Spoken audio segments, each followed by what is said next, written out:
Hey everyone, this is Hurricane Hal. I'm here in Galveston, Texas. I typically join you from the beach, but I'm on a special location here tonight as we track the flooding from Tropical Storm Hanna. So here we are in Galveston, and you can see that we already have flooded streets behind me, but the rain has not even started. This is from a prolonged onshore wind. We had a 2-foot storm surge through much of the day today. Now about 6 to 9 inches of that is from long-term sea level rise after the tide gauge was set, but we have about 1.5 feet that has rolled in just from the onshore winds of Tropical Storm Hanna. There's a very broad circulation. I'm going to let you see here, we actually have some substantial water in the streets. I'm out here in Galveston, Texas, out by Offutt's Bayou, and you can see there's quite a bit of flooding here, and this is already salt water that is pushed in with Tropical Storm Hanna. It leads us to ask the question, what's going to happen once we get 3 to 5 inches of rain out here? Where is that rain going to drain when we already have salt water in the streets? This is an issue we've been facing in this part of the country as the land is subsiding or sinking and sea level is rising over time.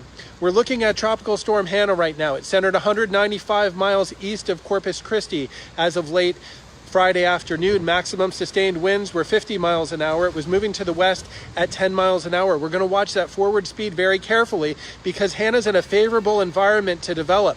The wind shear, or those crosswinds that tend to inhibit growth and intensification, they're very light. It's going to have a very favorable environment moving over the western Gulf. Sea surface temperatures are at least 86 degrees where it's moving. So we're going to watch this forward path. We're going to hope it moves through fairly quickly.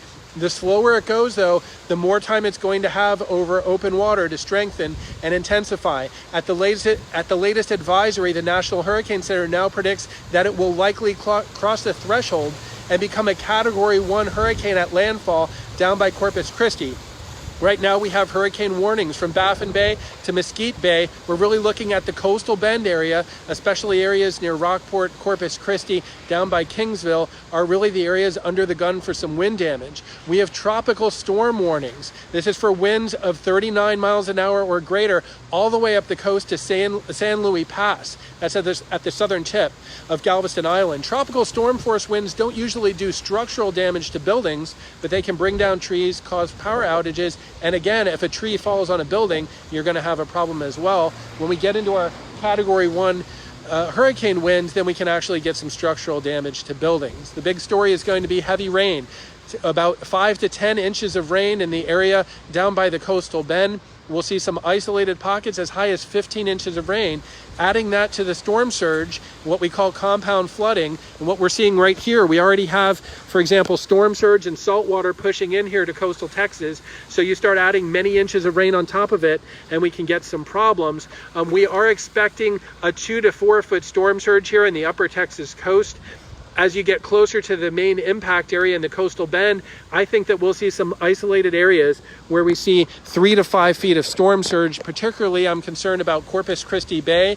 If we can get some strong winds blowing across the bay, it can really push some water. So the timing of this, we're looking at tropical storm force winds moving onto the Texas coast, particularly around dawn. By dawn on Saturday, they should have arrived, and we're looking most likely that we would see the eye and the eye wall, basically the big wind impacts, moving in late morning into early afternoon. The best guess right now for the arrival of a landfall would be early afternoon on Saturday.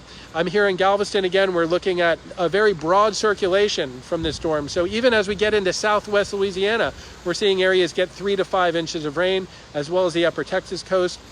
When we move inland, that drops off quite a bit, especially in eastern Texas and southwest Louisiana. But moving into South Texas, we could still see some inland impacts, say San Antonio, the southern part of the hill country, and of course down by the valley, Brownsville, Arlington, Harlingen, and McAllen, places like that could see substantial flooding from heavy rain and storm surge on the coast. This is Hurricane Hal. Thanks so much everyone for following along. I like to get out in the field and show you what's happening. Again, usually at the beach or in a coastal location. I'm in a coastal town right now, but I wanted to show you all of this saltwater flooding that's already moving in. It's something that we deal with quite a bit here along the coast, and our city does a pretty good job of dealing with it the best they can, but just wanted to give you an update of what's happening. And again, watch out for this flooding really all along the Texas coast Friday night and into Saturday. Hurricane Hal signing off, and I'll keep you all updated with the storm.